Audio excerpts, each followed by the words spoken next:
મારું નામ સાયરા છે. હું એક નાના પરિવારમાં રહું છું. મેં મારા જીજાજીને નાહતી વખતે એક વિડીયો બનાવી લીધો હતો. એ વિડીયો વિશે મારા જીજાજીને ખબર ન હતી. હું એ વિડીયો દરરોજ રાત્રે સૂતી વખતે જોતી હતી. જ્યારે હું પણ મારા જીજાજીના 9 ઇંચના હથિયારને જોતી તો તે વિડીયો પૂરી તન્મયથી જોતી હતી.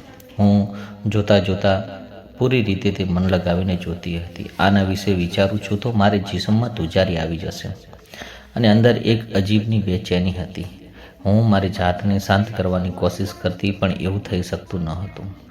એ વાત મારા મનમાંથી નીકળતી જ નહોતી. ગમે તેટલી કોશિશ કરું પણ મારાથી રહેવાતું ન હતું. હું વિચારતી હતી કે ક્યારે હું મારા જીજાજી સાથે ફિઝિકલ થઈ જાઉં, જેથી તેમના 9 ઇંચના હથિયારને મારી અંદર લઈ શકું, જેથી હું ચટપટથી જવાનીમાં પૂરી મજાક કરી શકું અને મારા મનને શાંત કરી શકું. કારણ કે મારા લગ્નને હજુ ઘણો સમય હતો. બેચેનીથી શાંત કરવાની પણ મને ખૂબ જ જરૂરી હતી.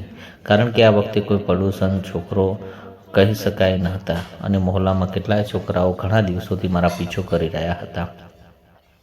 મેં મારા જીજાજીના એ 9 ઇંચને જોઈ અને પોતાની જાતને રોકી શકી નહીં અને જોશમાં આવી અને એ કામ કરી બેઠી જે મારે નહોતું કરવું જોઈતું. થોડા દિવસો પછી એવું થયું કે મારા ઘરમાં કોઈ હતું નહીં. મારા મમ્મી પપ્પા કોઈ સંબંધીના લગ્નમાં ગયા હતા. ઘરે હું અને મારા જીજાજી એકલા હતા. મારી કોલેજ હતી અને રજા મળી ન હતી કારણ કે પેપર ચાલી રહ્યા હતા. હું વિચારી રહી હતી કે હું અને જીજાજી પૂરી મજા લઈશું. તે દિવસે પેપર આપી દીધું અને જલ્દીથી ઘરે પાછી આવી ગઈ. પછી જીજાજીએ પણ દુકાન પણ ઘણું કામ હતું તેથી તે ઘરે જ રોકાઈ ગયા અને બંને સાળી જીજા ઘરે એકલા હતા. જીજાજી તેની ગર્લફ્રેન્ડ હતી જેનું નામ ગઝલા હતું, પરવીન હતું અને જીજાજીએ ગઝાલાને જણાવ્યું હતું કે તે ઘરમાં બધા સૂઈ ચૂક્યા છે. સાસુ સસરા ઘરે નથી. તું તારા ઘરે કહી દે કે આજે પાર્ટી થઈ રહી છે અને સાંજ થતાં મારા ઘરે આવી જજે. હું તેના સમયે મારી સહેલી પાસે તેના ઘરે જતી રહી હતી કારણ કે તે વિડીયો બનાવ્યો હતો તેના જીજાજીના 9 ઇંચને જોઈ અને મારા મનમાં બેચેની થઈ રહી હતી.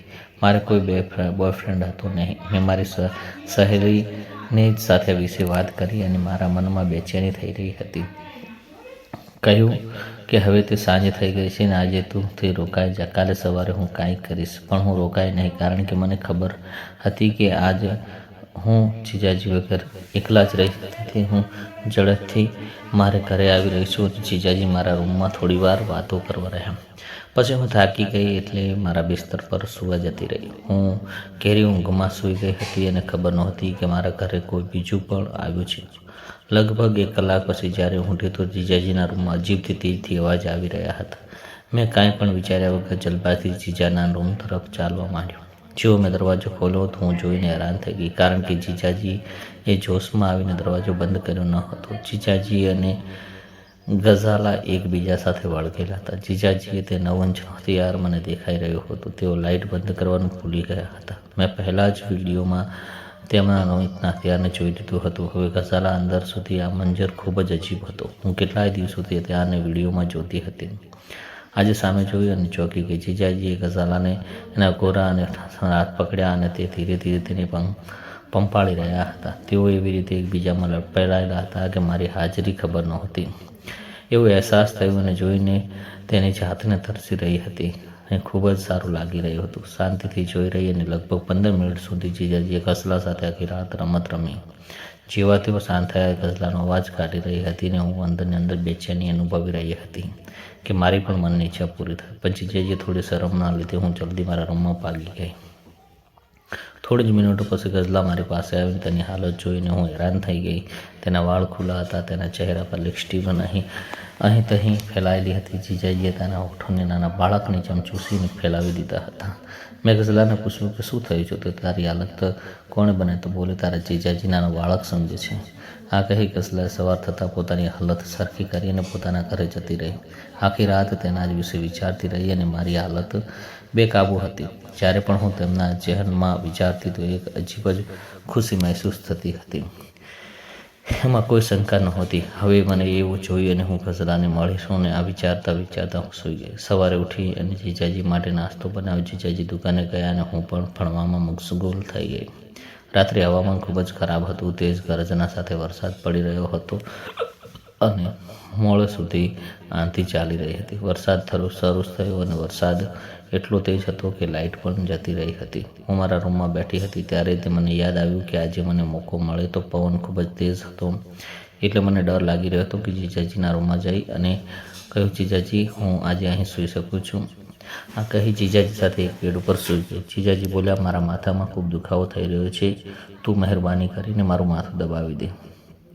હું તેમની પાસે સૂઈ ગઈ અને જીજાજીનું માથું દબાવવા લાગી. ત્યાં મને તેમનું ઊંચનું હથિયાર નજર આવી ગયું. હવે મારી હાલત બેકાબૂ થઈ ગઈ હતી અને મારી જાતને સમજાવીને બેડ પર સૂઈ ગઈ. પણ હવે મને ઊંઘમાં ક્યાં આવવાની હતી?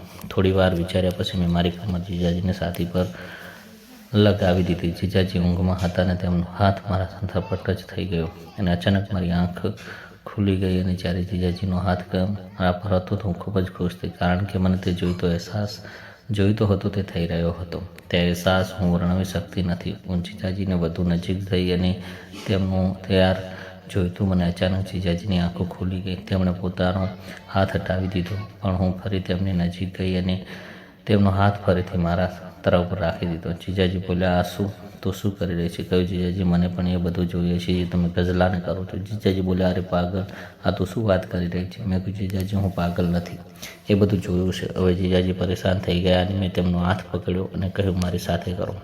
જીજાજીએ ના પાડીને કહ્યું કે મમ્મી પપ્પાને કહી દઈશ. જીજાજીએ કાંઈ વિચાર્યું નહીં. લગભગ 20 મિનિટ પછી બોલ્યા,